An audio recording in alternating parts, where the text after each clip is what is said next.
Hey everyone, I'm down here at the Social Media Boss in Chandler, Arizona. I'm getting ready to go on air with letstalkbusinessradio.com for my segment. I just wanted to get this video out there quick before I get busy for the day.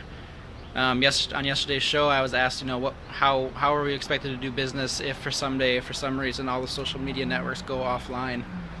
And that's never going to happen. But what will happen is the websites will continue to go through their life cycles. You saw it with Friendster, you saw it with Facebook, or not Facebook yet, but it will. We saw it with MySpace.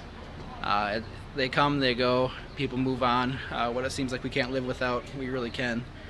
And so my answer to how we do business without the social media networks goes back to one of my favorite Gary Vaynerchuk quotes, which is, he said, as the world goes more Jetsons, people doing business like the Flintstones are going to be the ones that win.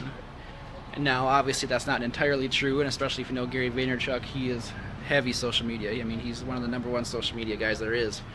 So obviously, he believes in that.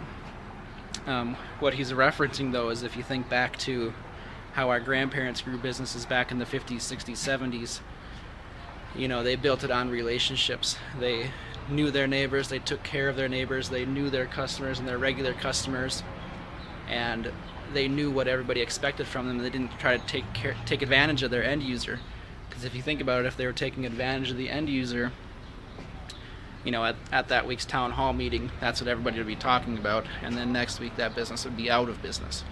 So it was imperative that they took care of their customers. And if you look at any of these businesses here behind me, there's a whole bunch of them. They all have to have a social media presence right now, just because it is the year 2013 and you have to play by today's rules. But you also have to know history and respect yesterday's rules, and know that more importantly, you have to build relationships and take care of your end user.